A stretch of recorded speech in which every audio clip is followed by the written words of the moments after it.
Good morning, and can I welcome everyone to this 16th meeting of the Public Petitions Committee in 2020. This meeting is being held virtually. The first item on our agenda today is the consideration of new petitions.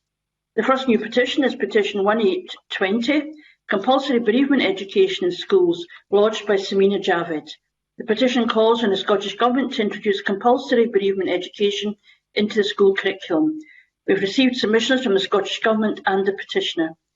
Scottish Government submission notes the Curriculum for Excellence is a broad framework at a national level and is not a statutory curriculum prescribed to the level of individual courses that must be followed by each individual school. The Government advises that this framework can be adapted at individual school level as appropriate and in response to the needs of each individual school. The submission also states there are resources in Education Scotland's website to support teachers to deliver learning on bereavement. The petitioner's submission highlights that many schools appear to be lacking the basic resources to teach this topic, and there have been instances where parents themselves have had to personally provide resources so that the bereavement education can be taught to their children. I wonder if members have any comments or suggestions for action. I think this is well,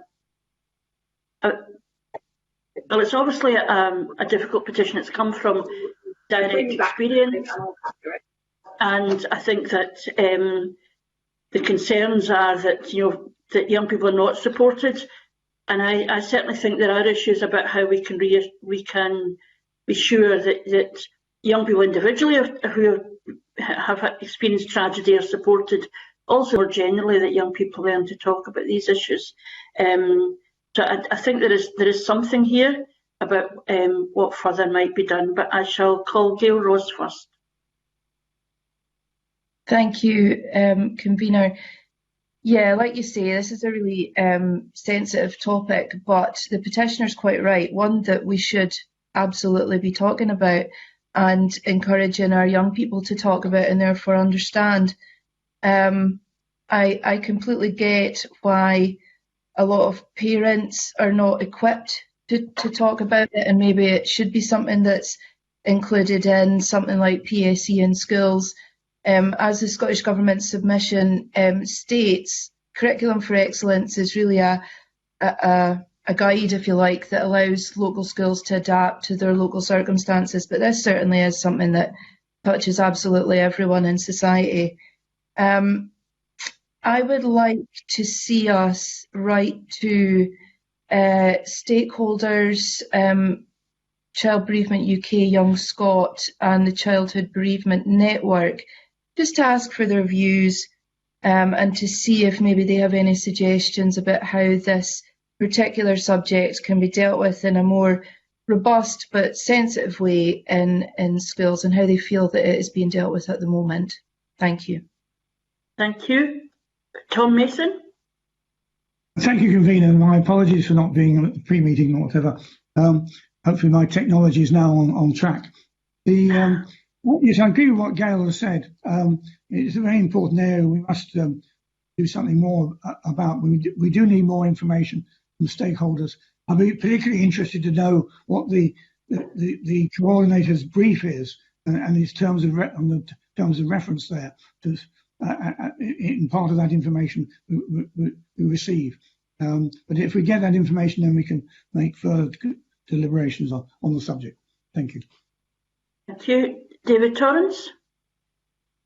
Thank you, Convener. I agree with my colleagues on the committee. We should write to all the relevant stakeholders, but I would also like to find out the role that councillors play in high schools. Now that nearly every high school has a councillor in place, to see what role they play with the pupils in child bereavement. Okay, thank you. And Maurice Corrie. I agree with what's been said already by all my colleagues, but I'd also suggest, and I had a very interesting visit to Chaz in Robin House in Balloch very recently, and I think we should write to them as well, because they have had first-hand experience of this, and I would value what they would say. And apart from that, I have no further comment. Okay. Thank you very much. I think everybody's recognising there is an issue here, but we want to be able to reflect on what are the things that need to change. I mean, I think everybody is aware that, as I said, certainly when I was teaching myself, it's a long time ago, I can remember a young boy in the class dying, and there was no conversation really, except, you know, nobody really knew how to talk to young people, how they felt about it and so on. I have no doubt that that will have improved massively over the last period of time. I think there's a role for counsellors in dealing with young people who themselves have experienced bereavement, and that's important, but actually for the whole school community to be able to be supportive, but also more generally to have it in the school conversation, I think is really important. So I think there is a general agreement that our issues here. There's been a range of suggestions from committee members about who we should contact, and I think that the clerks will take that up. So we're agreeing that we will look further at how best we equip our young people both to cope with the reality of bereavement, but also how schools can be geared up to support individuals when they may face that in very difficult times, and thank the petitioner for bringing this to our attention. The next new petition is Petition 1823, Full Body Scans to All Neonates in Scotland by Samina Javed. The petition calls on the Scottish Government to offer full body scans to all neonates in Scotland with the aim of detecting and hopefully treating rare and hidden conditions. The Scottish Government response advises that Scotland's pregnancy and newborn screening programme does not currently include the condition referred to in the petition, which is arteriovenous malformation. It also describes developments relevant to the petition, such as the new congenital anomalies and rare diseases registration and information service for Scotland. Genetic Alliance UK states that it agrees with the Scottish Government that full body scans for all neonates would carry an element of risk and does not recommend routine scanning of newborns. It advises that it fully supports the aim of the petition and believes one way to achieve this would be for the Scottish Government to review and expand the existing newborn screening programme.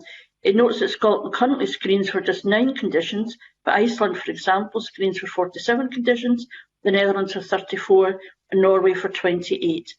The petitioner's response to the Scottish Government and Genetic Alliance UK highlights early detection gives a greater chance of a successful outcome. She therefore proposes that body scans for neonates should be offered to all parents, and the parents have the choice as to whether to accept them, as it may be able to save their child's life. She agrees with Genetic Alliance UK that the newborn screening programme in Scotland should be reviewed and expanded. I think this is again a very challenging petition, and obviously comes out of the direct experience of the family, and we appreciate the petitioner bringing this forward, coming out of her own terrible and tragic circumstances. I think there is the suggestion that is offered, that there's risk involved, but is offered to parents. Would parents feel, would even be informed enough to know whether they should take this up or not? And I think, you know, I certainly think it's the question about the value of the young person's life, and to be able to capture that early is obviously very powerful, but it's also, you know, balancing against other risks and benefits. And I'll be interested in what other committee members think. I can start with Tom Mason. Yes, this is a very difficult area. I've had some personal experience in one part of my family where these choices had to be made, scanning or not, for genetic diseases which have considerable effect on the whole family. We need more before we can deliberate really fully on this. We do need more information, particularly why they're limiting the amount of issues which are scanned for in Scotland compared with other countries. The rationale of the other countries needs to be established. And so if we write to government to see what their views are, and also the General Medical Council, see what they can come up with, and I think further consideration will be appropriate here. So, okay. Thank you. David Torrance. Thank you, Convener. I agree with Tom. We need more information on this petition, and I would definitely think we should write to the Scottish Government to seek reviews and the General Medical Council. But nothing else, Convener. Thank you, David. Maurice Corrie. Thank you, Convener. Yes, I agree with both my colleagues there on what they've said, and I have nothing further to add, but I do think we need to explore this further for further information for the appropriate bodies and government. Thank you. Gail Rose. Thank you, Convener. Yes, I mean, like like yourself, I was really struck with that particular paragraph that compared us to the other countries, Iceland, the Netherlands and Norway, that screen for so many more. So I certainly would back up the calls that my colleagues have made to write to the Scottish Government to find out just why that is and what can be done about it, because as you say, it's a fine balance of offering something, making sure that parents are fully informed. I mean, having a new baby, as many people will understand, is quite a frantic time it can be, and then to be, you know, given this choice when maybe you don't know if you should do or shouldn't do, and you know, that could bring with it a lot of guilt if you don't do it, and then, you know, something then later comes out. So I would say that it was good to see that the Genetic Alliance agree with the premise of the petition, but then you know, they have their own warnings about what it could mean. So there could be a compromise here in expanding the programme to look for more conditions without going to the full body scan that might include too much risk. So I definitely think that we should be looking for more information and then discussing this further. Thank you. Thank you very much. I think there is a consensus that there is an interesting and challenging issue here. And you know, the point that Gail makes, I think, about how comparisons with other countries is something we'd want to explore. I think we are agreeing therefore to write the Scottish Government to the General Medical Council, and again to relevant stakeholders who may have a view on the benefits and indeed the disbenefits and the problems that might be caused by the proposal that's been outlined in the petition. But again, we want to thank the petitioner for bringing this to our attention, and we will return to it once we have a response from the groups that we have written to. If we can move to the next new petition, which is petition 1824, 30-day supply chain payment for government work, lodged by Bill Alexander. Petition calls on the Scottish Government to ensure the 30-day supply chain payment policy is being complied with. And can I welcome Jackie Bailey, MSP, who's in attendance for this petition.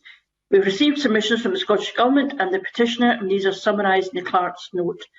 The Scottish Government submission states that it strongly encourages the prompt payment of suppliers and expects those who deliver public contracts to adopt the highest standard of ethical business practices. While aspiring to a 10-day target for paying bills to businesses itself, the submission notes how other contracting authorities comply, including prompt supply chain payment provisions in the contracts, is a matter for them. The petition notes it is one thing to strongly encourage, and is another thing by then to then do nothing about it. They state that failure to comply with a new clause in the standard conditions of a contract is a breach of contract. And before I call members on this, I'm going to ask Jackie Bailey to make a comment on her views of the petition, and she will, of course, have a further opportunity once we've had our own discussion. Jackie Bailey? Thank you very much, Convener, and I will try to be brief. I think the petitioner is spot on. Legislation is always full of good intentions, but actually matters little if we don't afford equal importance to making sure that it's implemented properly on the ground. Now, I have no doubt, as the submissions you've received, that the Scottish Government does relatively well on paying their bills within 30 days, but that's not the point. The point is that the rest of the public sector, other contractors, and the supply chain may not be quite so effective. And the evidence I would proffer for that is that as a member of the Economy Committee many moons ago, we did a construction inquiry, and we found, as a matter of course, there were late payments, there were companies withholding payments quite deliberately, there were others not releasing cash retentions, which is common in the construction industry. So this was an endemic problem. And you only need to consider the evidence from the Federation of Small Business, where they tell us quite clearly that not only is this a problem in the private sector, it's equally a problem in the public sector too. So I'm clear that the legislation, which is now 11 years old, you and I were both in the chamber for that, I seem to recall, hasn't actually been properly implemented. So I think there is a need for the Scottish Government to monitor this, to do so not on a one-off basis of a survey, but to monitor it on a regular basis, and I hope the committee will consider doing so. Thank you, Convener. Okay, thank you for reminding me of my longevity. I mean, I'll bring in other members, but it did strike me the point being made about the gap between saying something should happen and then not doing anything to check that it is actually happening is a problem. And perhaps, I think the Scottish Government does have some responsibility to make sure that it is complied with. But I'll call David Torrance. Thank you, Convener. This petition is very important, especially to small business who have their bills to pay within the 30-day period, and credit is very, very short for them. So to me, it's interesting that the Scottish Government says it is not there, it encourages them to do it rather than you have to do it. And I would quite like to write to the Scottish Government to see when it's going to consider changing the legislation here, and write to Audit Scotland, because Audit Scotland must have to deal with this quite a lot, and they'll be able to give us good information back. Thank you, Convener. Okay, thank you. Maurice Corrie. Thank you, Convener. Yes, I agree with what David has just said as well, and I think it's important that we do ensure we understand where the Scottish Government is on this, and indeed that they're following it through, and particularly having had experience of audit boards myself and council is something that we used to get raised quite frequently, and I think we should write to Audit Scotland as well to see what can be done to help the contractors and obviously those who are in receipt of payments from various local authority bodies or indeed contractors generally who are operating on behalf of the government. So yes, I would endorse those points to write to Scottish Government and also to write to Audit Scotland. Okay, thank you. Gail Rose. Thank you, Convener. Yes, I mean, I always worry about seeing phrases like strongly encourage when you've had evidence that it's actually not happening. Maybe we should have ensure or enforce even. David's right, this is a really important issue for especially smaller contractors that are under maybe the first and second contractor, for cash flow reasons and just basically for keeping their business afloat. And I think it's more than just good manners that invoices are paid on time. It's a matter of keeping people in jobs. So I would absolutely endorse the course of action of writing to the Scottish Government and to Audit Scotland. Thank you. Thank you. Tom Mason. Thank you, Convener. Yes, it's very important for, particularly for smaller businesses, as happens in a lot of issues. Good intentions, all the legislation is in place, but not pushed through to the final conclusions of actually making it happen. So I think writing to the Scottish Government and Audit Scotland are appropriate. Thank you very much, Tom. I certainly think that the points made by everyone are really important, but in these times, then it is actually a difference between a business surviving and not surviving, and we know that big organisations quite often lean down and press heavily on smaller ones, and that can't be acceptable in times when people are hanging on by their fingertips anyway. I don't know if there's any last comments you want to make, Jackie Bailey? I think the committee has agreed an appropriate course of action. The only thing I would just emphasise is I don't think a one-off survey does the trick. I think it needs to be regular, robust monitoring to ensure that there is compliance. Thank you. I think in writing to the Scottish Government, we can flag that up, that we think that is something that it has. How do they make it meaningful in terms of the purpose and aims of actually having this approach in the first place? So we'll write to them and to Audit Scotland, and again want to thank the petitioner, and this is something that we'll return to in a future agenda once we have a response. The final new petition for consideration today is Petition 1825, Dedicated Facilities for Women with Unexpected Pregnancy Complications, lodged by Louise Caldwell. The petition calls on the Scottish Government to ensure that maternity departments have dedicated facilities for women experiencing unexpected pregnancy complications.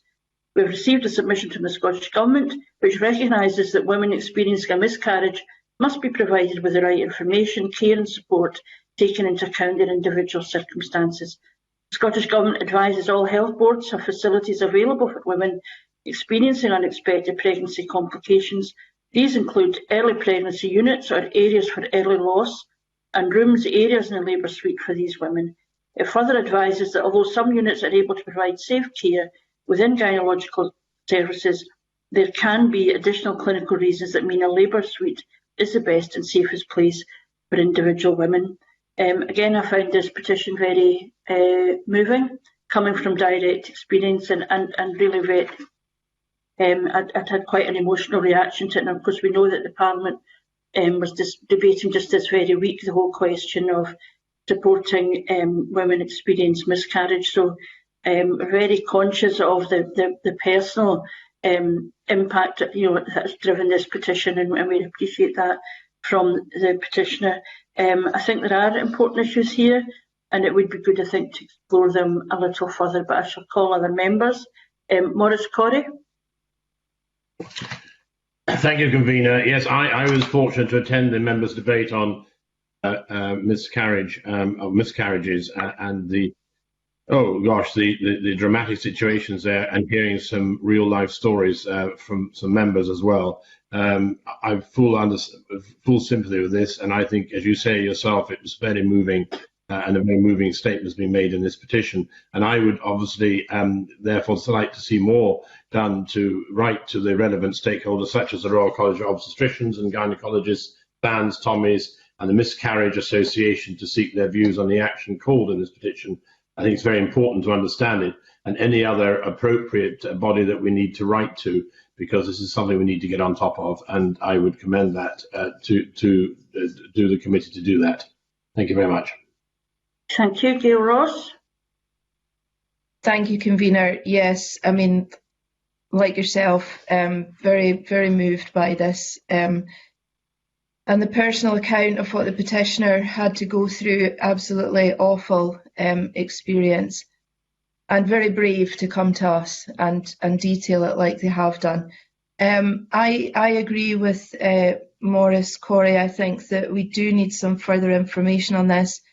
Even though the Scottish Government have said that all health boards have facilities available, and obviously these things are obviously dealt with clinically with the best intentions for the patient, and it does say that there are circumstances that they might have to go into a labour suite. But I think even though all health boards may have facilities, some of these may be in hospitals miles away from where the people actually stay. I know, for instance, in Highland we've got Raigmore as the centre, but I mean, people, certainly in my constituency, are hundreds of miles away from that hospital in some circumstances. So I would be interested to know how these are spread out within health boards as well. Are there local services? How local are they? I do think that we really need a lot more information on this. So I would back up Maurice Corrie's call to write to relevant stakeholders. Thank you. Thank you, Gail. Tom Mason. Thank you, Convener. Yes, I mean, these situations must be absolutely devastating to mothers, miscarriages and similar problems. I'd be interested.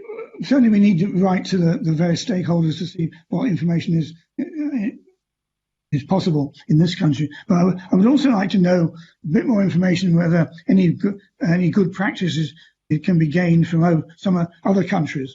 So I'm not sure who would provide us with that information, but I think that might be useful to know, because we're always in danger of looking in on ourselves as opposed to looking outwards. I think this is an area which we could explore further.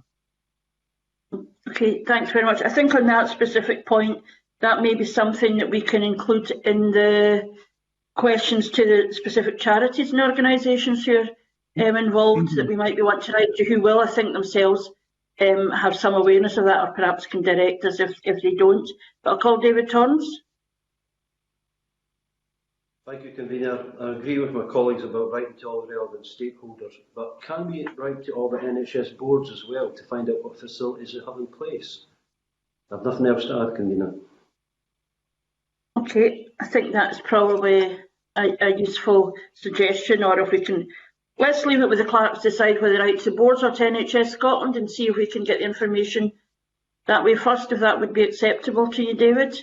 So we're really trying to get a picture here of what is an understanding of the problem, and in understanding the problem, what is then provided. It will be different in different parts of the country. I think the point Gail makes is an important one, but also recognising that these things can't almost by definition can't be planned for. So how do they respond to an emergency to make sure that women are supported as sympathetically as possible? I think there's quite a lot there that we've agreed to do. We recognise the significance of the petition itself and what's the heartache behind it for many, many people.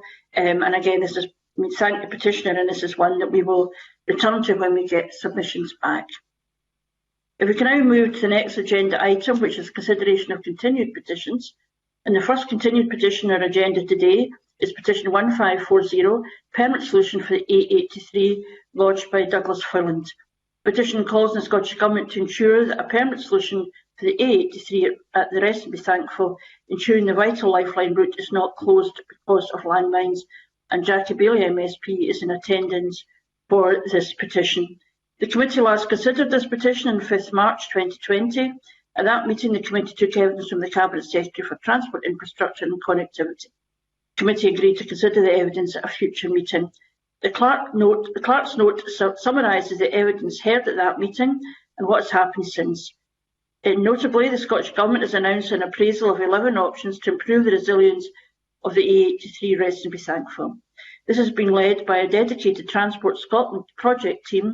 A public consultation on the 11 options is open until 31st October this year and will inform the progression of Stage 1 data collection, assessment of corridors and sifting work with recommendations for a preferred route corridor with alignment options in spring 2021. And can I call Jackie Bailey first before I move to members of the committee?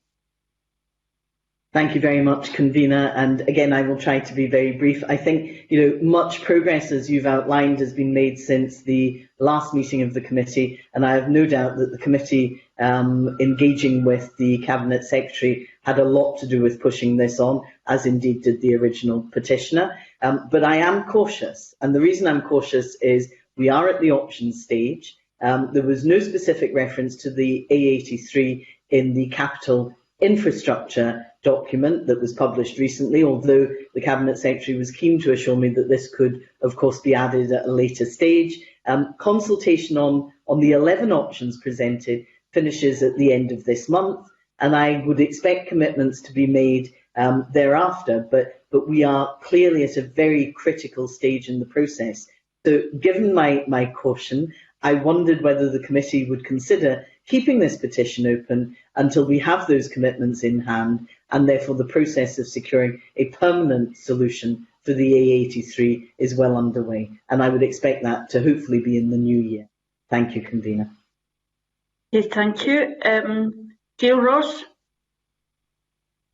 Thank you, Convener. And thanks to Jackie Bailey again for coming along and pushing this on behalf of her constituents. And she's absolutely correct. The petitioner certainly has made an impact. I would disagree with keeping it open. I think that as a petitions committee, we've taken it as far as we can. We've had the government's commitment to look at the options. As Jackie said, there's 11 options right now being put to stakeholders and anyone else that wants to feed into that. I have a lot of faith that the Scottish Government will follow through with their commitments to this area, and the petitioner can come back again in a year's time, which you would hope that there has been some progress by then. I do think that under Rule 15.7 of Standing Orders, we have taken it as far as we can, and I would close the petition. Thank you. Thank you. Tom Mason. Thank you, Convener. I think this petition really has been overtaken by events in practice, and I don't think keeping it open actually is going to achieve anything at this moment.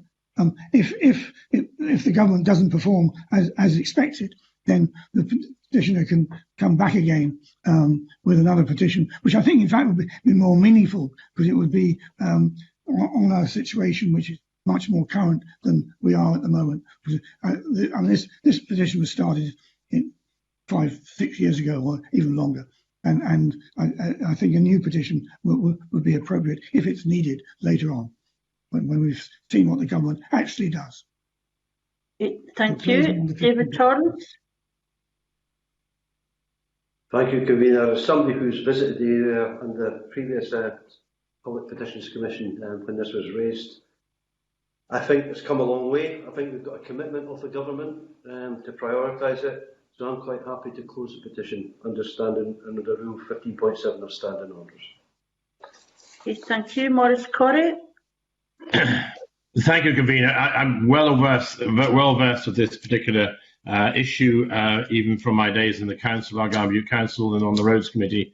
I think we have, and I agree with David, I think we've come a long way with this petition, and I agree with my colleagues. I think the purposes of our work is come to a final point. We have the assurances that the Scottish Government will put into place whatever results from the options put forward, the 11 options. But what I do say is I do think that we just keep an eye on this petition, and as you say quite rightly, that the petitioner can come back if there's no progress. But I have had meetings with the Cabinet Secretary, and I have had assurances from him that it will be included, and I understand what Jackie Bailey is saying, but I have every hope that that will be the case, and certainly I, for one, and others as regional MSPs will be keeping pressure on that. So I therefore move that we close the petition under Rule 15.7 at this stage, as far as the work as the committee can do in relation to how long this petition has been on the books. But nevertheless, we've seen some dramatic progress in the last month or so, and we know that the options are going to be decided upon or closed. The consultation is going to be closed at the end of October, and decision will be finally made in the early part of next year. So certainly I, for one, will be giving pressure on it on that basis as a regional embassy, and no doubt others will as well. But I opt that propose that we close the petition at this stage. Okay, thank you very much. I think there is a consensus on the committee. First of all, there's been progress. Secondly, a slight scepticism, notwithstanding what Gail has said about making sure that actually that is then delivered. But the question is, how is that best done? And I certainly think that in a year's time, if a petitioner comes back and says, look, all the fine words were not delivered, that will have a significant impact. So I think that this is always a dilemma for the Public Petitions Committee. You know, we want to make sure that people know we think the matter is serious, but holding on to a petition which then precludes somebody else's petition from being considered is always something that we have to be alive to. So I think the consensus is that we're agreeing that the petition be closed, recognise the progress that's been made by the petitioners and the campaigners on this really important issue. The very serious commitment has been made by the Scottish Government, and the fact that they will, of course, be held to account if that transpires to be something that wasn't serious and wasn't being progressed in a very serious manner. So I think we're agreeing to close the petition, but that we would thank the petitioner for all their engagement with the committee, and of course advise them that if there is not progress in a year's time, this is something the committee is able to return to. If we can now move to the next continued petition on our agenda today, which is Petition 1662, Improved Treatment for Patients with Lyme Disease and Associated Tick-Borne Diseases, lodged by Janie Cringin and Lorraine Murray on behalf of Tick-Borne Illness Campaign Scotland. And can I welcome Alexander Burnett, MSP, for this petition.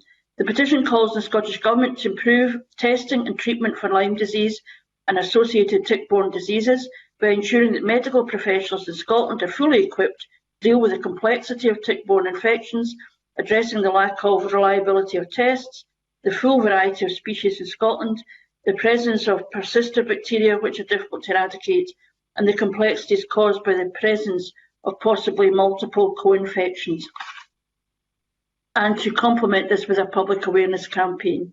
At its last consideration in February 2020, the committee agreed to write the Scottish Government to the Royal College of GPs who had not responded to previous correspondence, Written submissions have been received from the Royal College of GPs and the Scottish Government.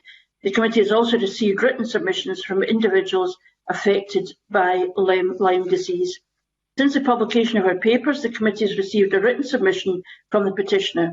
In this submission, the petitioner explains that no education has been provided within Scotland as a result of the Royal College for GPs Lyme Disease Spotlight project, and indeed the project was shelved in December 2019. The petitioner also states that the patient representative on the Scottish Health Protection Network highlighted in the Scottish Government submission is, quote, not resident in Scotland, is not a patient of NHS Scotland, does not have Lyme disease, and does not have regular contact with Scottish patients that we are aware of. I'm going to ask Alexander Burnett to comment first on this, and after that I'll go around the committee. Thank you very much, Convener, and to the committee. I'm very grateful for being allowed to speak today on the petition. Before I speak about the substance of the petition, can I just raise a point about point 3 in your papers about the petitioners being invited to respond? I'm afraid it came as a huge shock to myself and to them when we saw the papers 48 hours ago, the risk that this petition might be closed down and that they hadn't responded.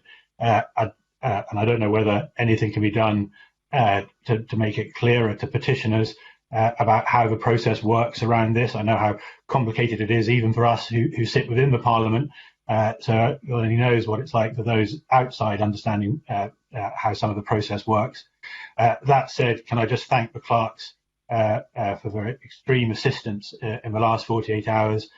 They've really gone out of their way to make sure and to help the petitioners get a submission in, which you see before you, and allowing some leniency. I think it's slightly over the permitted word count.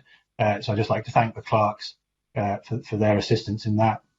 In the substance of the petition itself and the government submission, I would strongly object to the petition being closed at this point. As the conveners pointed out, and I won't reread it all, the petitioner's submission makes a number of points around the government submission, around the GP training courses, the fact they're not happening, and no resources allocated at the moment for them to happen, that the patient representative is not a resident on this committee, is not a representative of Scotland, is not a patient, doesn't have Lyme disease, and doesn't have regular contact with Scottish patients, and also questioning the testing and the issues around antibody testing, which I think everybody's very familiar with given COVID. So that's the petitioner's submission, which I think I'm sure you'll study in detail or have read already, and makes a clear case why there are still questions to be answered. The other part of the petition was about raising awareness of Lyme disease, and I've since my last appearance before this committee, I've been raising questions around the awareness campaign, and I'm afraid the answers we've received from the Scottish Government do not show much of a campaign. I think the last tweet on the subject was 2 years ago. They built a website which has had pretty minimal traffic, though it's very hard to see how much of that is actually from external views or hits. And I'd just say that particularly under the COVID times of the last few months, when more people have been accessing our great outdoors, as we'd like to see them do so, and have been encouraged to do so, I'm afraid I don't think anyone has seen any accompaniment of any Lyme disease awareness campaign. So it was an issue before that we were encouraging people to go out, and that was even more so in the last few months. If any member of a committee is aware of any campaign that they've seen from the Scottish Government or any other body being encouraged to do around Lyme disease, they can certainly point that out to me. So just to close up, I believe it'd be wrong to close a petition. I'm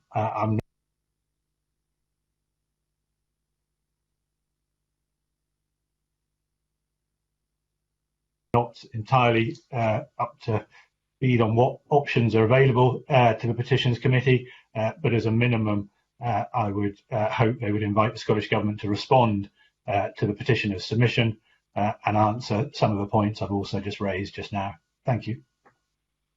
Okay, thank you very much. Can I just say first of all that if a petition does not respond, that does not necessarily mean that a petition would be closed, because we may have other information that would encourage us to keep it open. A petitioner's submission not appearing does not then mean that there is any automatic decision to close. Second, I would point out that the petitioner was invited to respond in June, and usually this is followed through with a series of emails, and I think that's what happened in this case. But however, so the process is a clear one, but we recognise that in some circumstances people have their lives and they go on with other things and may not have noticed. I think I'm not the only committee member to be struck by the power of the submission that has been put in now, and that allows us to, I think, reflect on that. I think as a committee we've already, I found the evidence from the petitioner and I found the round table all very compelling. And in recent months I was myself out walking, and the only sign that I should be aware of ticks was a very raggedy looking sign on a sign I posted up somewhere, and wasn't exactly drawing anybody's attention to itself. So I think, you know, the points about awareness, well, there's an issue about awareness and there's an issue about the condition be taken seriously as a health condition. I think these are things that both weigh heavily with the committee. The question for us is whether we can do anything further. I do think that the points about patient representation and the lack of an education campaign is something that we can still usefully pursue. But I shall call Tom Mason. Yes, I mean, I take on board the very much the issues raised by the petitioner and Alex Burnett. Lyme disease is a horrible condition. My brother suffered from it, or we think he suffered from it. That's the problem. The knowledge base within the medical profession is not complete enough, and so there needs to be far more education of the GPs and medical profession, and but we also need a greater awareness of the potential dangers of acquiring diseases from ticks or whatever in the country. But particularly, as already said, the need for or the encouragement to use the country morphs is increasingly appropriate and quite correctly so. So I think information back from the government in response to the petitioner's comments, I think, is important at this stage. Therefore, keep it open. Thank you. David Torrance. Thank you, Convener. Up until yesterday, I was in mind to close this petition until I read the late submission. As anybody who knows who has dogs this year, ticks have been horrendous for anybody who takes them out, and have been particularly very prominent this year. But the petitioner raises points here in her late decision about all the issues that were in her petition who have not been addressed. So I would actually like to write to the Scottish Government, like Tom, but could we write to Dr Cruikshank as well? And can we get either a relevant minister or Cabinet Secretary to answer some of the points that the petitioner raised in her late submission? Thank you, Convener. Thank you very much. Maurice Corrie. Convener, thank you for that. Yes, I fully endorse what Tom Mason, and also further to that, what David Torrance has said.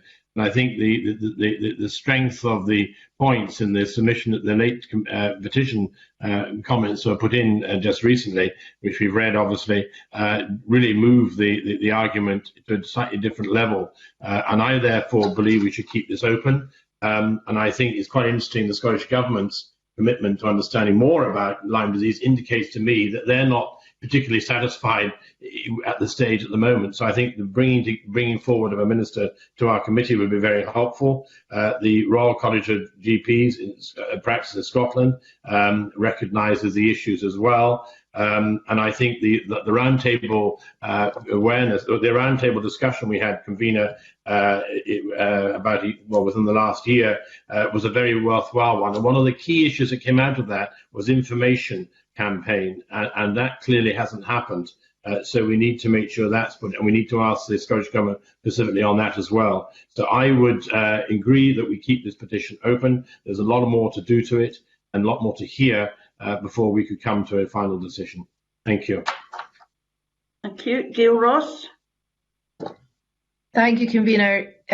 Yes, I agree that this actually just proves the power of the petitioner following up on the evidence that we receive. Because like David Torrance, I read the submissions from the Royal College of GPs and the Scottish Government and just assumed that things were moving forward. So the petitioner's evidence was really powerful in that sense, and pointed out a lot of things that we really should be taking cognizance of in terms of the Lyme disease champion, the fact that the course that they were developing is no longer going ahead, and they make some really, really valid points in the last page of their submission. In fact, they say that they don't feel that any of their requests have been addressed, and they're asking for more discussion on testing, treatment, education and tick control. And David Torrance is absolutely right when he says that the prevalence of ticks is getting higher and higher, and not just now in the people that go out and walk in the countryside. I've heard reports of people that have been walking their dogs on grass verges and parks in towns that haven't been cut and having ticks on their dogs when they're out walking them, or themselves.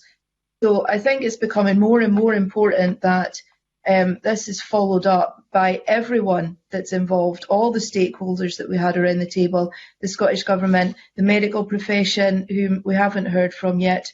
So it suggests here that we invite Dr. Cruikshank and Professor Lambert to either give written evidence or to actually come in and speak to us. And I would follow this up with the Cabinet Secretary as well. I think there's still a long way to go on this one. Thank you. Okay. Thank you. Can I call Maurice Corrie back in, and then I'll give Alexander Burnett one last chance to have a word, and then we'll sum up. Maurice? Thank you, Convener. Gail Ross raises a very interesting point about the verges, the grass verges within our towns, villages, in the more sort of municipal areas. And I know that this is a result, I believe, with the cutting back of cutting grass by councils, the budgets, etc., etc. So I think that was a very interesting point that Gail put forward, and I certainly would support that from my knowledge as well in my own areas. So again, another reason for keeping it open. Okay, thank you. Alexander Burnett. Thank you very much, Convener. Not much more to say. I mean, I fully support your comments about how the process around petitions, and I fully support that it was followed correctly. And all that, just sometimes it's not always as understandable to some people outside of Parliament as it could be. And again, just repeat my thanks to the clerks, as Gail Ross pointed out. If that submission hadn't come in, it wouldn't maybe have led the Petitions Committee to make the decision, which I hope it's going to come to, which is to keep the petition open, for which I and the petitioners will be extremely grateful. Thank you. Okay, thank you. I mean, I think it's very clear that the Public Petitions Committee seeks to follow the evidence with which they're provided, and indeed the petition itself, as a process, is highlighting issues that would not come to the public domain otherwise. So I think that's really important, but I'm certainly confident in that the clerks are very clear about how the process is worked. Perhaps this is a good example of just how important petitioner information can be. I think there's a range of suggestions about how we would take this forward. We certainly want to write to the CAB Secretary. I think we can make a decision at a later stage whether we want to call somebody in, but we would hope that all of the groups that have been highlighted by members would respond in order to inform the further discussion. And I think there is an interesting point about this becoming more prevalent in urban areas.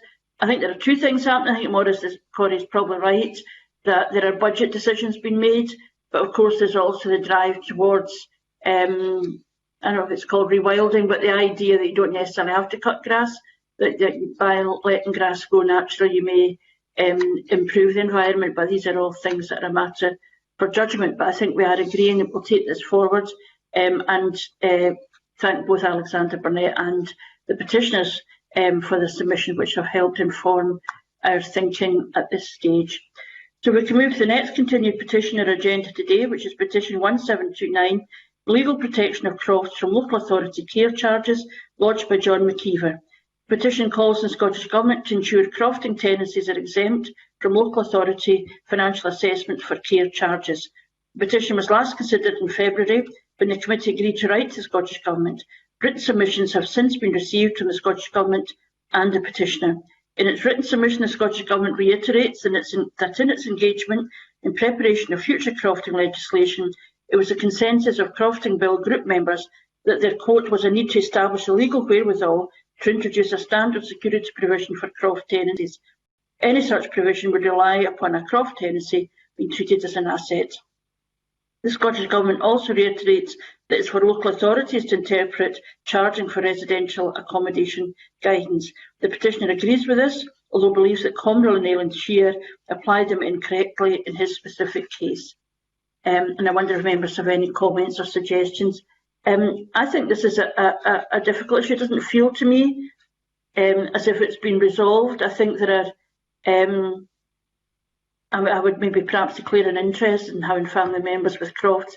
I'm never that confident that the Scottish Government as a system actually understands the crofting system, and there have been a number of examples over time of the existence of the Scottish Parliament when there's been very poorly drafted legislation and policy around crofting. And I suppose my concern is that for there to be an understanding that a croft is more than just an asset, that it's actually a family, at one level it's a family business, but it's also a way of living within particular communities. I have concerns that this has actually been resolved, but the question, and I'm interested in other members' views on this, is whether we as a Petitions Committee can resolve this.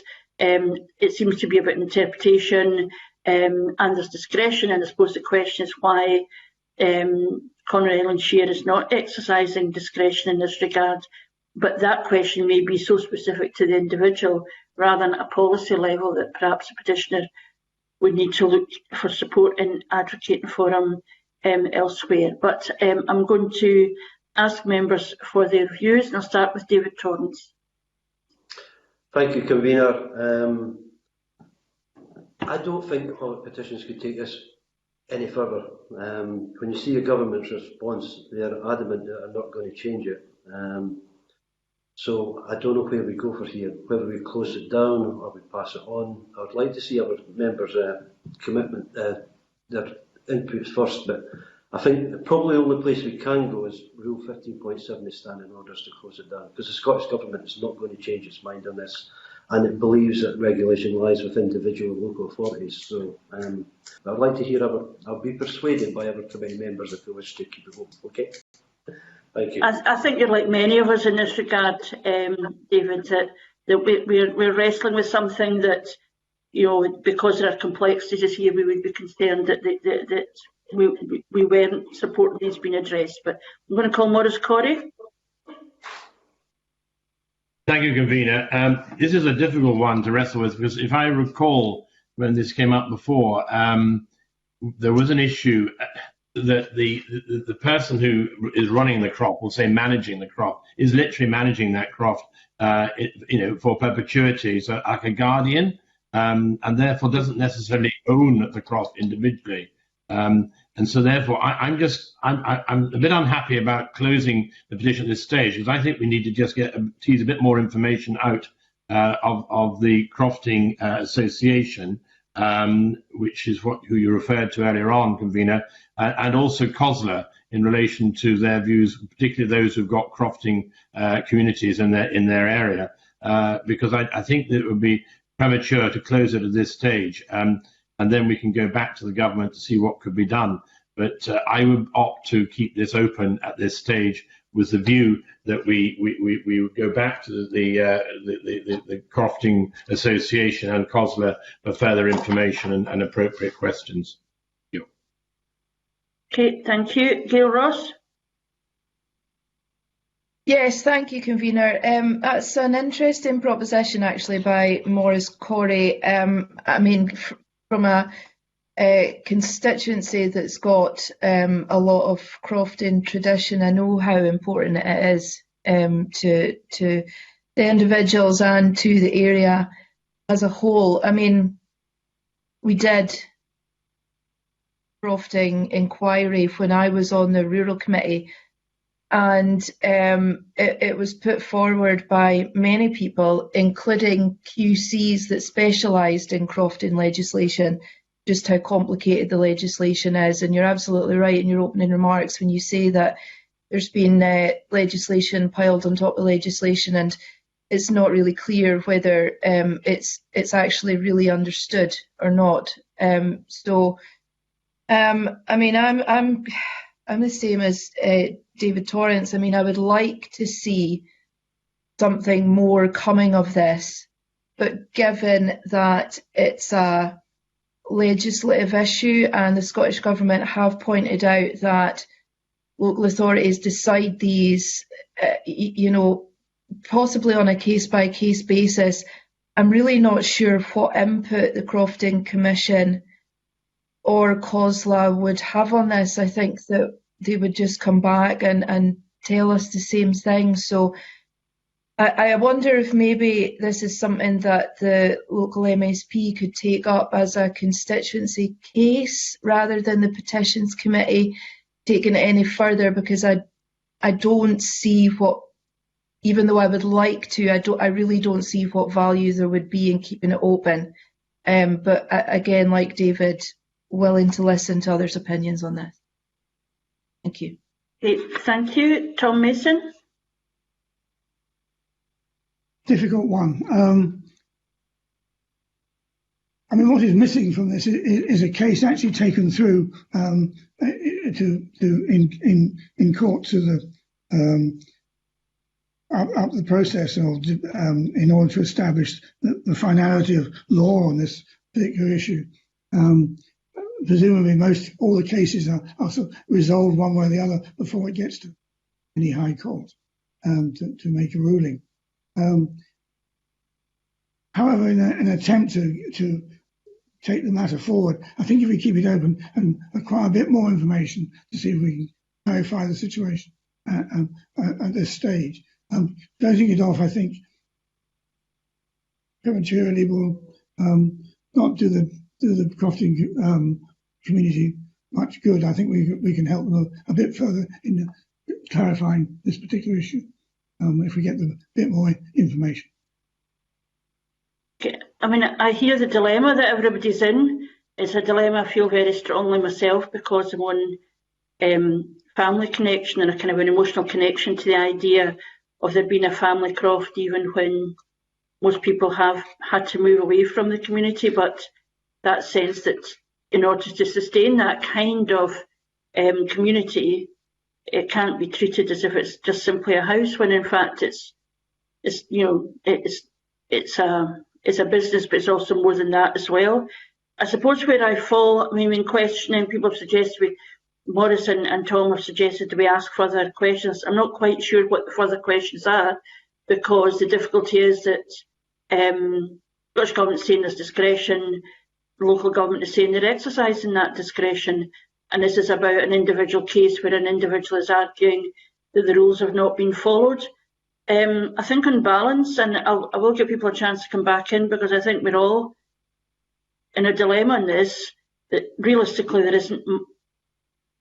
We as a committee cannot pursue an individual case, and to the extent that the individual has used the circumstance to highlight a problem, we've also tried to identify where that problem is, and where we're left is Scottish Government says there's discretion and the local authorities exercising that discretion.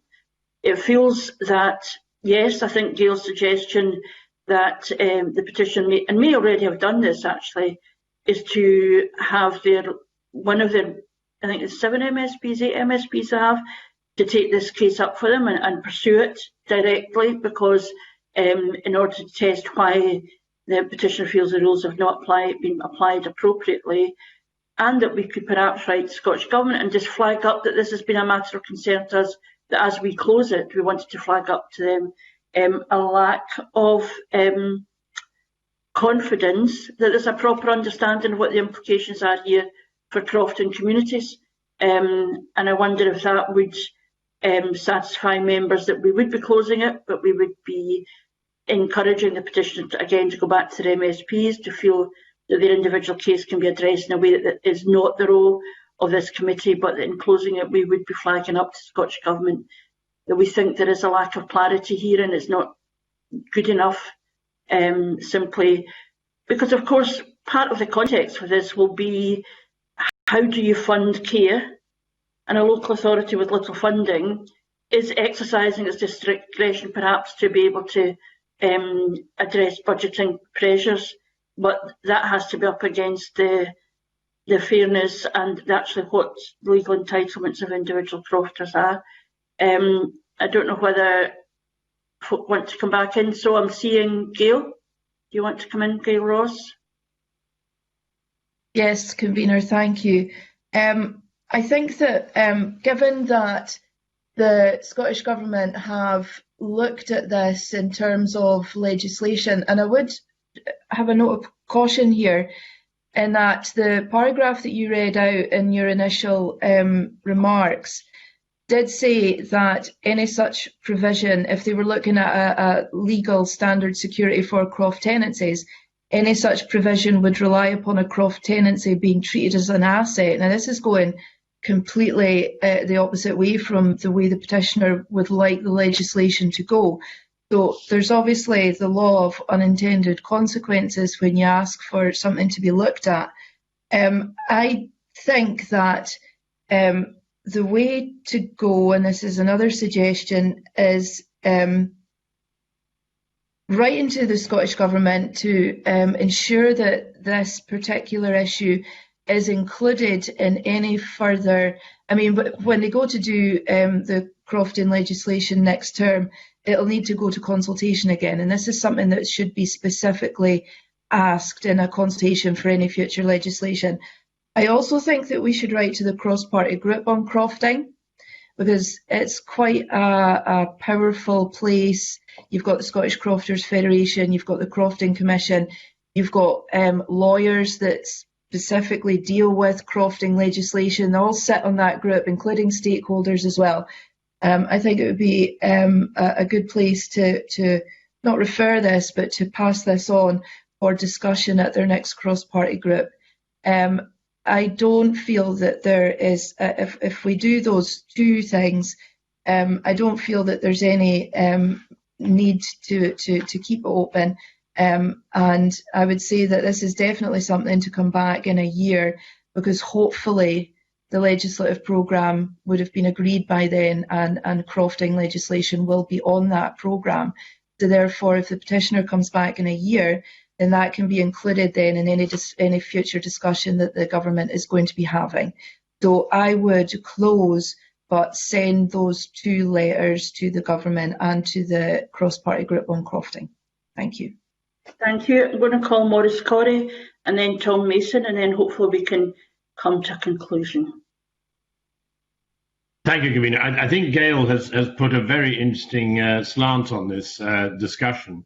And I too had picked this up from the Scottish Government submission, the 26th of March, which we have in relation to the crofting bill, and really getting some clarity on that. I think the fact that her suggestion that we should put a notification to the cross-party group on crofting is very, very powerful too. And I certainly would support that. And I think, as you say quite rightly, Convener, we have to be careful in it. We're not sort of charging forward with a particular individual's constituents issue and petition.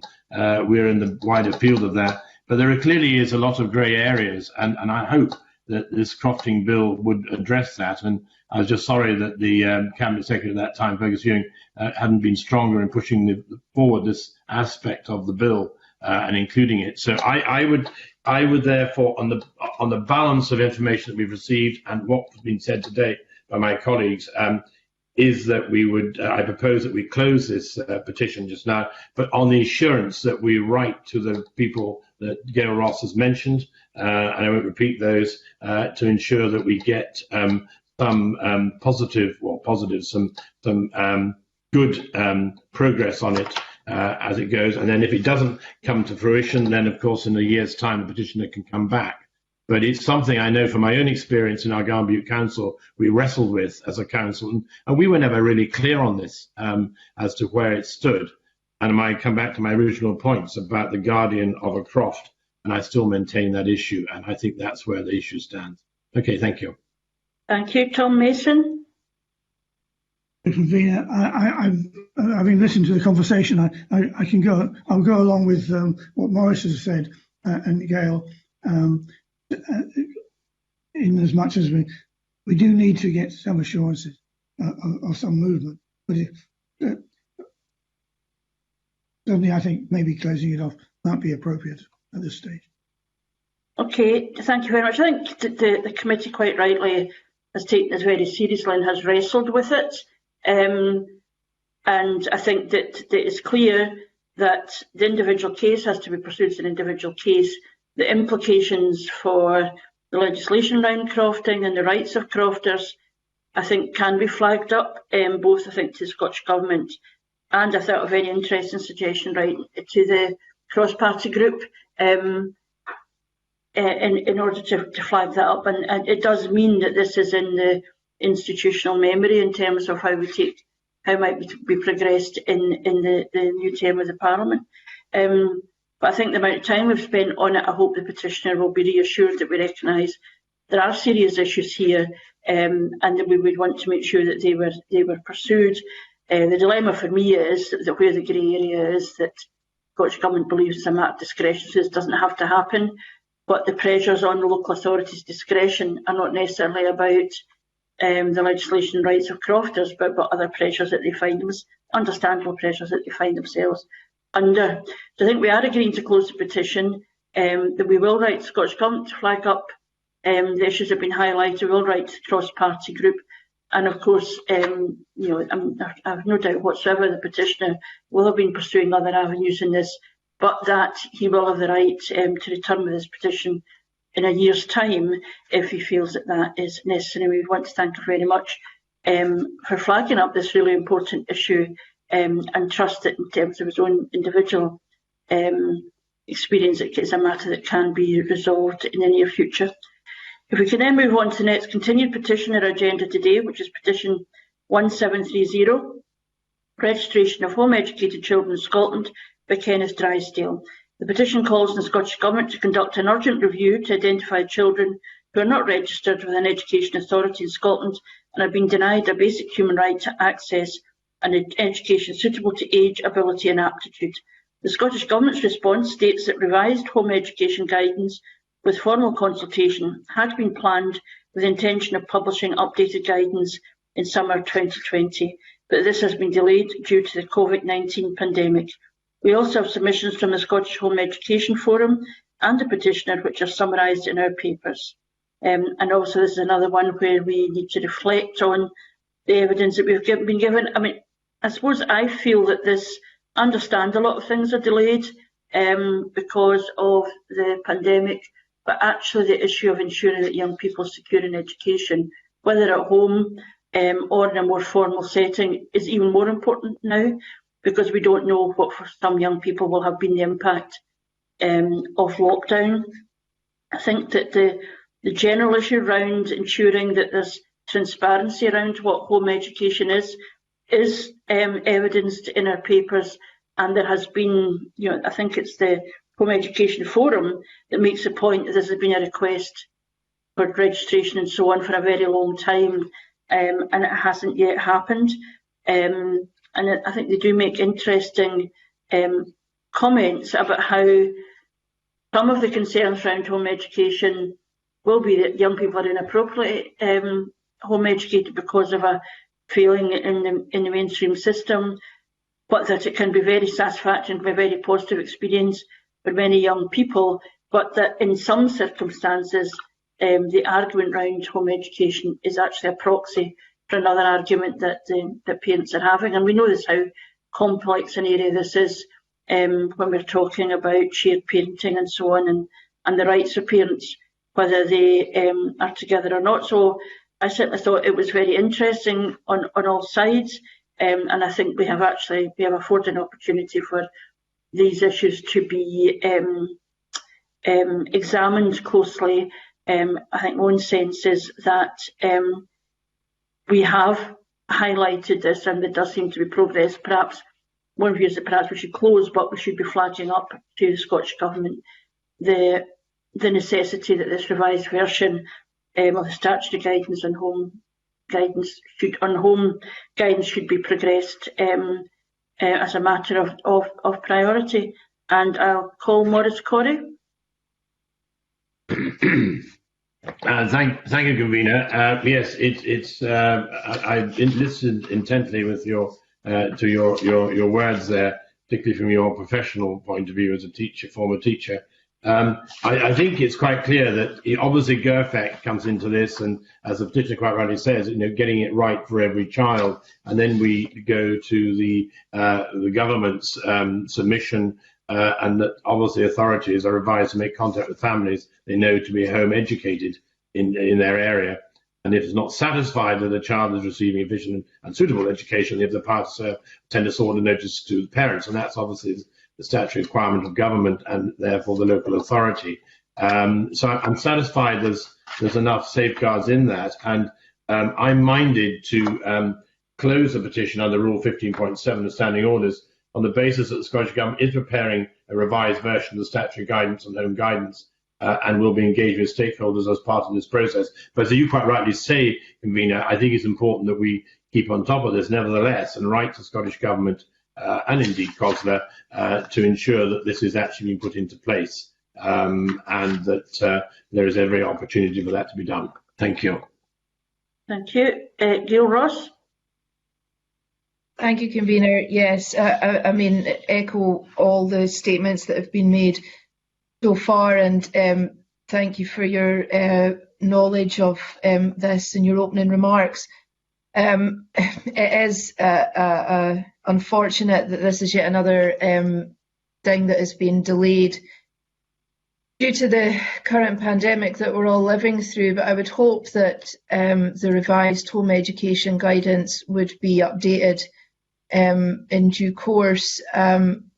I mean, difficult for the government to give us timescales on this as well, but there is a formal consultation that will be planned, and the stakeholders such as the Scottish Home Education Forum will be involved in that. I would agree with Maurice Corrie that I believe that we've probably as a Petitions Committee taken this as far as we can under the circumstances, but again, in a year's time, if the petitioner feels that this hasn't been adequately reviewed and seen to, then more than welcome to come back with that again, and just to thank them for their interest in this, which has brought up a lot of things that certainly I hadn't maybe given proper cognizance to, and I think that local authorities should also be looking at how they deal with children that are home educated, but then hopefully that will come through in the revised guidance as well.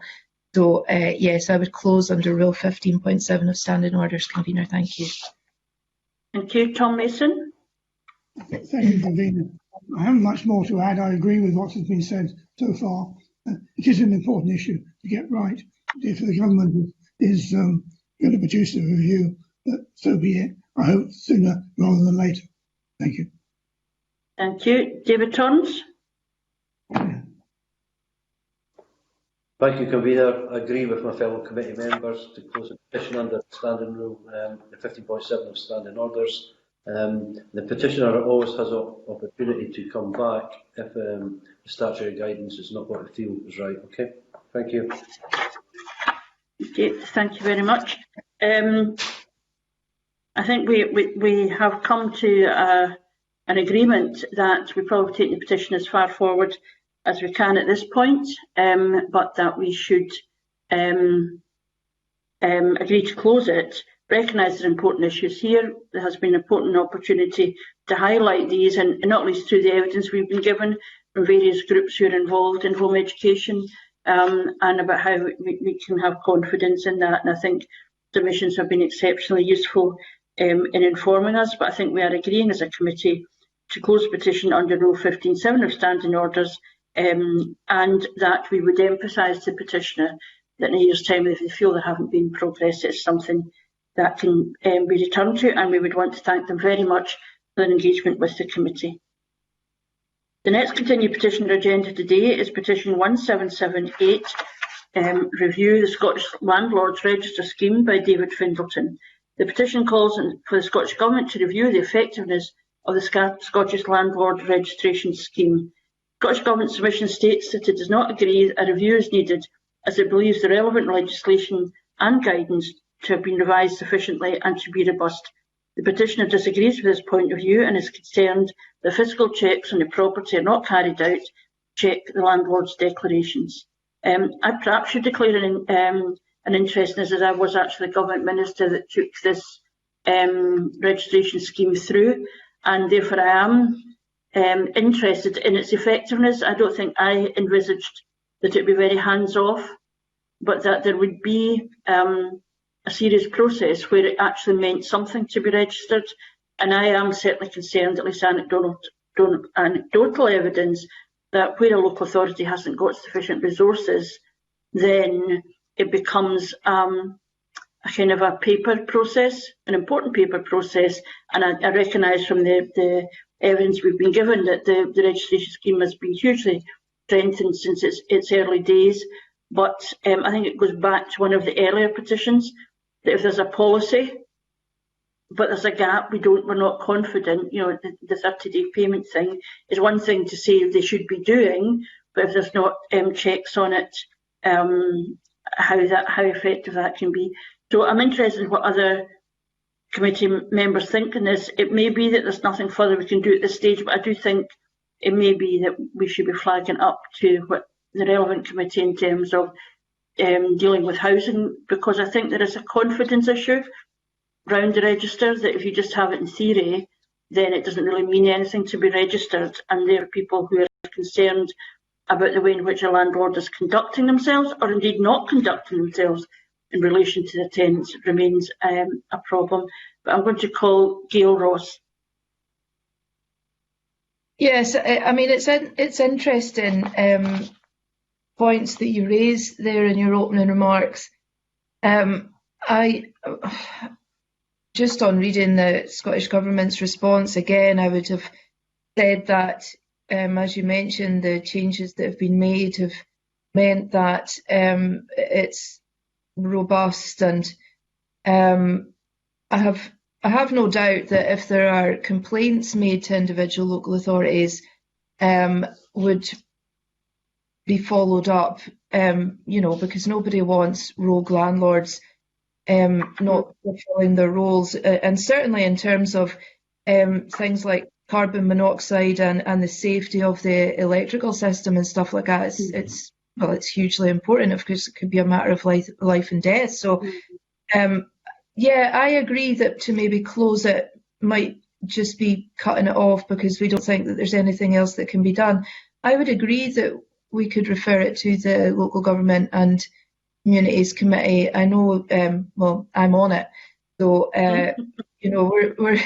we were dealing with housing just a couple of weeks ago, and we've also got some legislation going through as well. I mean, it's about rents, but I'm sure that the landlord situation will come up in evidence, so it might be interesting to pass that on, refer it to that committee. Thanks, Convener. Thank you. Tom Mason. Thank you, Convener. Yes, I mean, issues and legislation which has been delegated, by definition, is going to be locally, according to the various needs and priorities of the local community. And this does go with other issues to do with landlords, rented accommodation, and housing generally. So I think referring it to the Local Government Housing Committee, whatever, the appropriate committee, I think would be an appropriate one, so that the issue can be kept within balance and a sensible rationale going on. There's always a danger of particular legislation being interpreted over strongly and without the context in the local situation. So I think closing it off, but referring it to sister committee as appropriate. Okay, thank you very much. David Torrance. Thank you, Convener. I agree with my colleagues Gail and Tom, and I think we should refer it to local government. Thank you. Thank you. And Maurice Corrie. Thank you, Convener. Yes, I listened intently to my colleagues' submissions there. I too would agree that we pass this to the local government committee as suggested by Gail and Tom and David. I have experience in my area of 2 cases where actually the landlord has been struck off because he was taken to legal process. Eventually was struck off in quite a major way, and it actually came into the Parliament as part of a raised issue by one of my colleagues. And also I know where a tenant took a landlord to court in relation to rent, but in fact the landlord thought he was on a good situation. In fact, the tables were turned on him because he wasn't properly registered, and in fact faced a fairly heavy fine. So I do know in parts that this has been working, but I think it's important that we should have some more scrutiny on it, because maybe again it's back to local authorities implementing the law and whether they have the resources to do it. And it might be they're just cherry picking. So I think we should have a further look through the other committees' actions on that. Thank you. Okay, thank you very much. I think the appropriate committee, as Gail has suggested, to be local government and communities committee. I mean, I do think that there is evidence, the argument, well, you can go to court and so on, is important. However, the whole point of the registration scheme was that people had rights and entitlements and obligations and were accountable without somebody having to go to court to make sure that they did that. And the idea was about transparency and accountability, that if there was a problem with a tenant, that there was somebody who took responsibility for that. And a lot of it emerged out of certainly my own direct experience of landlords who preyed upon local communities and far from being accountable landlords actually did the opposite of that and caused huge problems in local communities. So this is a classic one, it seems to me, where the question is how do you make sure that legislation is enforced or changed if on the ground it's not actually working. And I think that's maybe in the way in which we want to flag up to local government committee. It might not be something you can do right now, but it does feel as if it's a wee bit of legislation process that is ripe for proper scrutiny, because of course what the petitioners are suggesting is that registration has not become, it's not a meaningful thing. It doesn't feel meaningful if there are people there are clearly lots of people who do take it seriously, but there are folk who think it doesn't really matter terribly much how economical they are with the truth in terms of their applications, because nobody is going to be pursuing it. But I do think there's a consensus that we are going to refer this to local government and communities committee, because we think the scheme itself is important, but it's only meaningful if it's enforced in a serious way. And with that, we want to thank Petitioner very much for both highlighting these issues and through their submissions giving us further information on their views on this. And again, they have the opportunity to bring this back to public petitions in a year's time if they felt that there hasn't been progress. If we can now move to the final continued petition on our agenda today, which is Petition 1780, consultation on the closure of large shops on New Year's Day, lodged by Stuart Forrest on behalf of USDA. The petition calls on the Scottish Government to launch a consultation on implementing legislation already in place to ban large shops from opening on New Year's Day, and Jackie Bailey MSPs in attendance for this petition. The petition was last considered by the committee on 20 February 2020. At that meeting, the committee agreed to write to the Scottish Government. The responses have now been received from the Scottish Government and the petitioner. The Scottish Government submission notes any decisions taken that may affect retail companies is done with regard to other issues which are having or could have an economic impact. These include the current COVID-19 pandemic and exiting the EU. For these reasons, the Scottish Government's view is that it is not an appropriate time to reconsider the current position on a consultation on New Year's Day trading.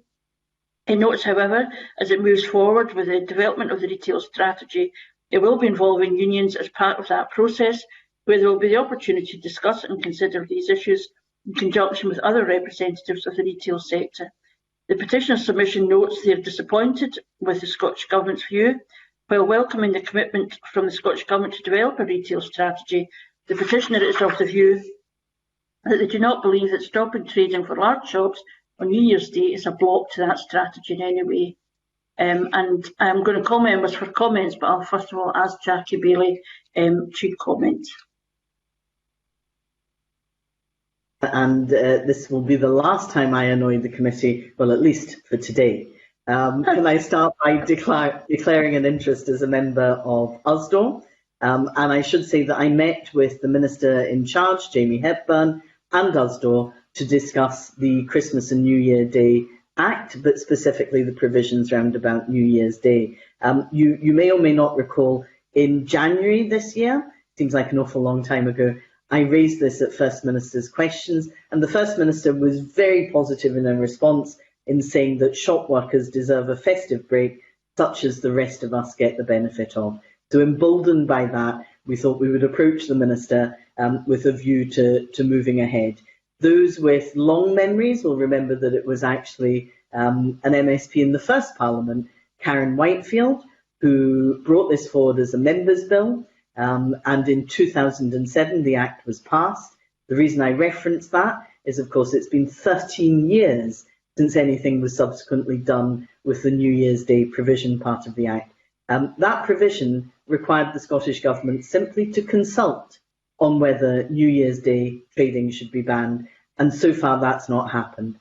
Now, let me, as gently as I can, say that one would think that it being part of the retail strategy would be something to be welcomed, but the person who announced the retail strategy was indeed Keith Brown. He was 3 ministers ago, and therefore, this is taking forever. And I would urge the committee not to necessarily feel that this needs to be part of the retail strategy. It is standalone. Now, all of the committee, I'm sure, will have stood, as I did on a Thursday, clapping for our frontline workers, and there was, no doubt that retail staff were on the front line of keeping the nation fed and well stocked. I don't think they want our applause. I think they deserve a day off on New Year's Day, and far be it for me to remind the committee that the cultural significance of New Year's Day in Scotland was at one time, until recently, much more important than Christmas Day. So I agree with the First Minister on this one. I think they deserve a day off, and I hope the committee will agree likewise and write to the Scottish Government to actually say, get on with the consultation, because it's been 13 years in the making. Thank you, Convener. Okay, thank you very much. You make me feel my age again, because I do recall when New Year's Day, you would never even have remotely considered for anybody near a shop on New Year's Day or the day after, and certainly in one family that New Year was a very big issue, and that clearly has changed. I also remember very clear the debate when the bill was originally taken forward, that there was a commitment, which wasn't absolutely what USDAW wanted, but there was a commitment to consult, and it was then not done. And I feel very strongly, even more now, because of the impact of COVID and so on, a realisation just how important retail workers are, and potentially the abuse that they face, and the way in which things that we think absolutely have to happen, we suddenly discover they don't absolutely have to happen. It doesn't seem to me to be any argument in this world that we have to be able to go and shop on New Year's Day. We have learned actually through the lockdown that you can do things in a different way, and I think there are issues about the rights of families and workers. I'm just thinking, well, this by definition must be an economic necessity to have shops open on New Year's Day, when if the lockdown has shown us anything, that none of that is true. So I very strongly support that this consultation taking place, and that we should be writing to stakeholders and unions and so on, perhaps the co-op retailers as well as the Scottish Retail Association, and ask them what their views are on this, because the retail sector itself is not unified in this, and sometimes you end up in a position where everybody thinks they have to open because other people are opening, and then if nobody's allowed to open, then you can't compete for that business, and that feels to me to be eminently sensible. So on that pretty clear view, I guess, of what I think, I'm going to call other members, and I'll call Tom Mason. Thank you, Convener. I exceed your age in many years, and I can remember when shops closed at Saturday lunchtime. Wednesday afternoon was closure as well, and I don't think we've necessarily benefited from the fact that they're now open 24 hours a day. And of course, we now have the alternative of voting on of shopping online, and which is increasingly so. So it is a moving target, and I think we really need to get full consultation and agreement across the board as to how we should go forward with retail in order to both support the street, the high street, but also look after workers and shop workers and so on. So further consultation with the stakeholders, I think, is appropriate at this stage. Thank you. Thank you. David Torrance. Thank you, Convener. I fully support this petition as somebody who believes that Christmas and New Year is sometime when you only get to see your family, and family time is really important. I don't believe that shop workers should be put under pressure to work on New Year's Day, as I've had many complaints in the past by certain retailers. So I would like to see us write to the Scottish Government to see how fast they're going to do this review, because they've been promising it for so long. I would also like us to write to the relevant unions who are involved, and let's see if we could push it, because I would really like to see New Year's Day be a holiday for everybody, including shop workers, because I feel we just erode the traditions which are in Scotland when we allow the big shops and retailers to open, and as I said, put pressure on people to work. Thank you, Convener. Thank you, Maurice Corey. Thank you, Convener. Yes, I think it was very interesting to hear what Jackie Bailey had to say, and obviously hear the history of it too, which is quite interesting. I just missed the days when you actually had to work on Christmas Day, but I won't go there. Yeah, I think the situation is very clear, and I agree entirely with what David and Tom has said already, is that we need to keep this open, this petition.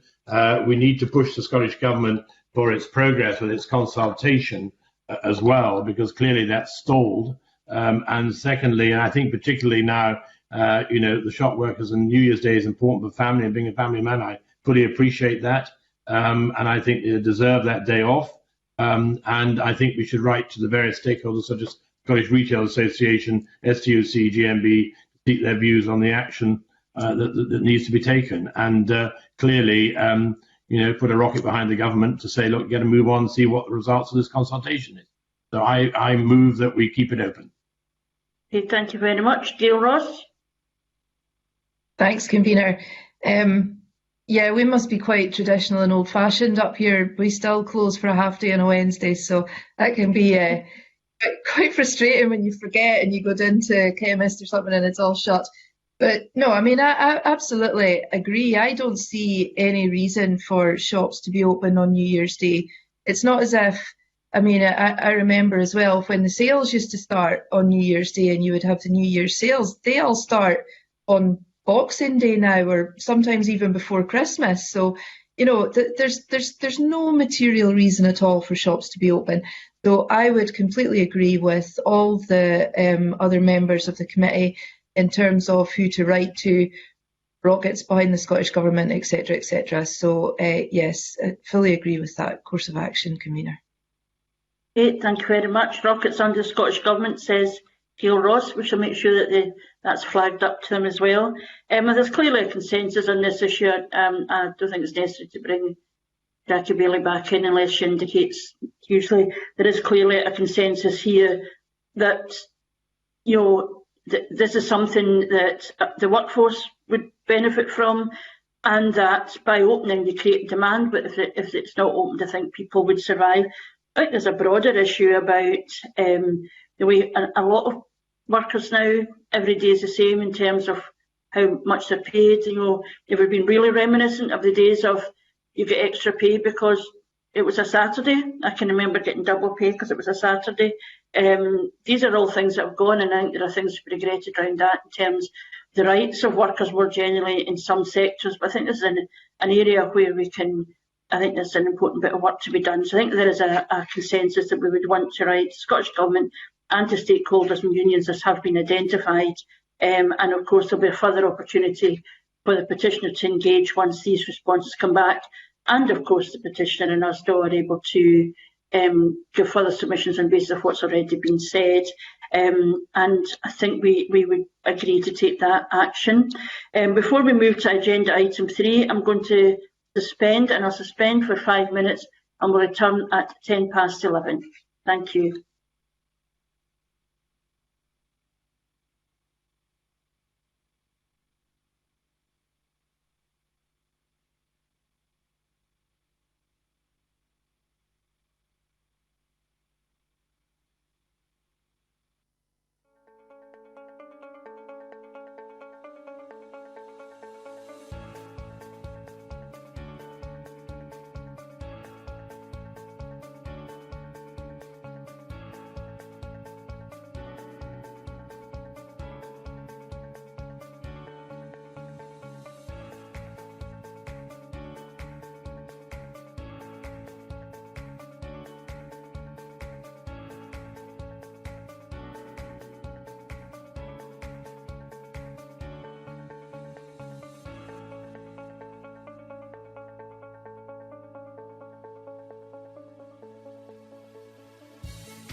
We can call the meeting back to order, and we are now moving to agenda item 3, which is consideration of the Scottish Government's response to the committee's report on its inquiry into mental health support for children and young people in Scotland.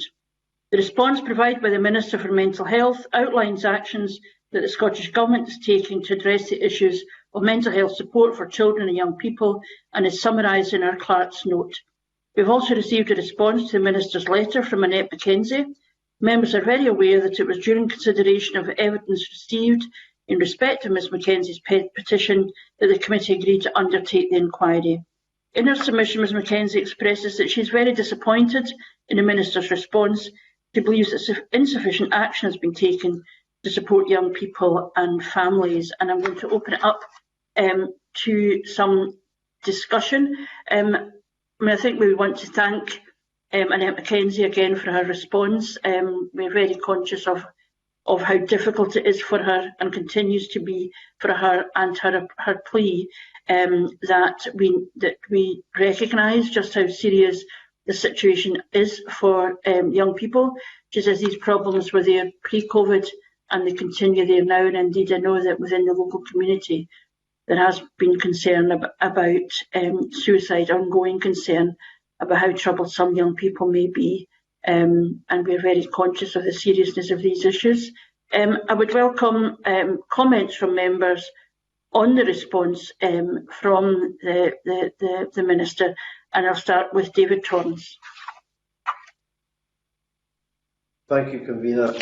Can I just also like to thank the Petitioner for bringing this petition to a committee. I would also like to thank everybody involved with it and clerks, because there's been a huge amount of work went into this. I think we have to note the Minister's response, but I would definitely like us to see if we could get some parliamentary time to debate this, and then we could get some proper answers as well. So thank you, Convener. Okay, thank you. Maurice Corrie.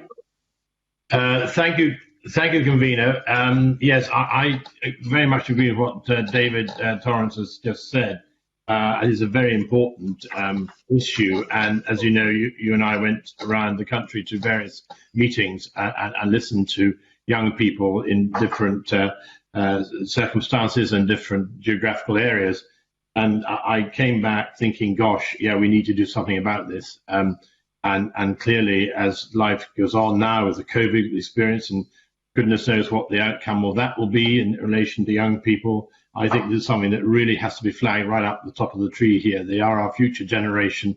Any support we can give them, it would be super, and I'm grateful to what the petition has said and bring it to our attention. But I do think there's a lot more that needs to be done, and the Scottish Government be aware of. So I too would seek this to go to a parliamentary business programme for a debate in the Chamber on the issues raised in the inquiry. And whilst I note the Minister of Mental Health's response to the committee report, this is a very important issue, and yeah, I certainly am deeply moved by it, and I would like to see this progressed. Thank you. Thank you. Gail Rose. Thank you, Convener. First of all, I want to start by addressing the petitioner directly, and I was really struck by her response to the Scottish Government's response, and I just want to say to her, you've not failed. You've been extremely brave. You've started a conversation here. We have spoken to so many people, including young people themselves, and you really should be really very, very proud of yourself, because this whole inquiry has brought things out into the open that need to be spoken about, and we're doing that now. I happen to agree with what she said in her response about how this answer that we got from the Minister, it shouldn't just come about because we're in the middle of a pandemic, important though that is and will be ongoing to people's mental health, especially young people. This is something that was happening and would have been happening if the pandemic hadn't happened. So we need to look at it in that context as well. This is something that should be ongoing, health pandemic or no health pandemic. As the Minister has pointed out, there is a lot of work being done. I think the current problems it's focused minds. Mental health has been brought to the fore in so many different situations, unfortunately, because in some cases people have taken their own lives and we're left asking the questions about why, what could have been done to prevent that, but more importantly, what can be done in future to prevent it happening again. I do note the response. I do note that there are things happening in this regard across all sectors of society and education and in the workplace. I also think that as a society we could also be a lot kinder to each other and recognising when somebody is maybe feeling that they have an issue but don't want to come forward for whatever reasons. A lot of this stuff here is going to take time to bed in and to have any real outcomes. I think in a lot of situations we don't really have that time. And it has been a really, really difficult issue to get a grip on. I really do think that we need to be pushing as much as we can for a full debate in the Chamber of the Scottish Parliament. I agree with my fellow members on that. And I just want to finish by saying to the petitioner, thank you so much for bringing this forward to us. And again, you should be comforted in the fact that this is now being discussed in an open forum and in a very serious way. Thank you. Thank you. And I think Gail speaks for all of us in what she has said, and that's been very powerful. Tom Mason?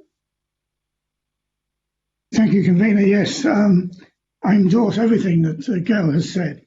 The petitioner has been very brave and should be congratulated on her tenacity to keep this going. We must be putting the young people under an incredible dilemma and pressure with everything that's been going on in the last period. And I, as now a pensioner of some years, although still keeping going, I look back on young people and then compared with what I experienced when I was at their age, and we had it soft, and we've benefited greatly from everything. And in fact, in some ways, I feel quite guilty at the situation. But I think at the very least we can make sure that we listen to young people where necessary. And I think a debate would be a great way of trying to tease out some finer details and to get people taking ownership of the mental health issues of young people. So a debate, I think, would be a great idea if we can get it to come about. Thank you. Okay, thank you very much for that.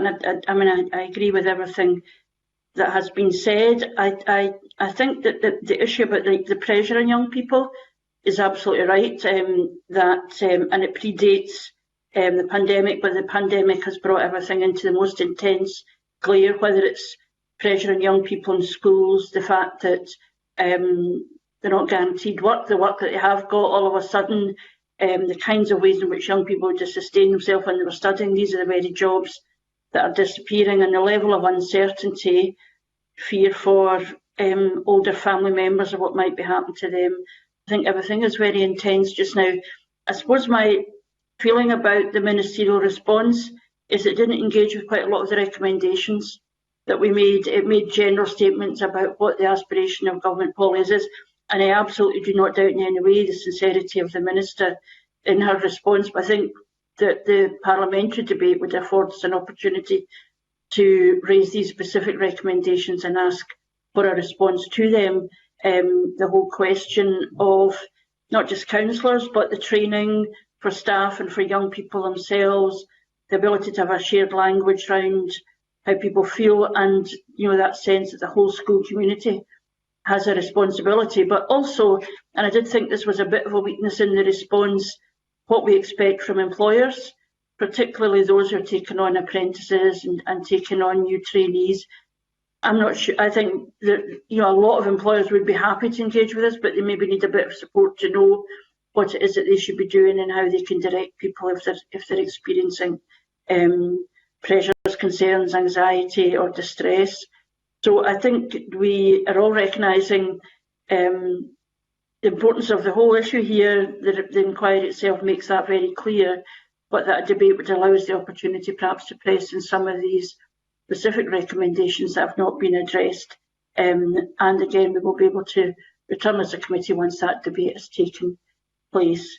And unless anybody wants to come in further, I think we're agreeing that that's what we would be seeking, and we will be able to give notice of when that debate might be, when that's been decided. And again, to thank the petitioner for her continued persistence and tenacity. I think it's a word a committee member used, but recognising just how very difficult that continues to be, and we're thinking of her. And with that, can I thank committee members, clerks and the broadcasting team for allowing this committee meeting to happen, and with that I'll close the meeting. Thank you.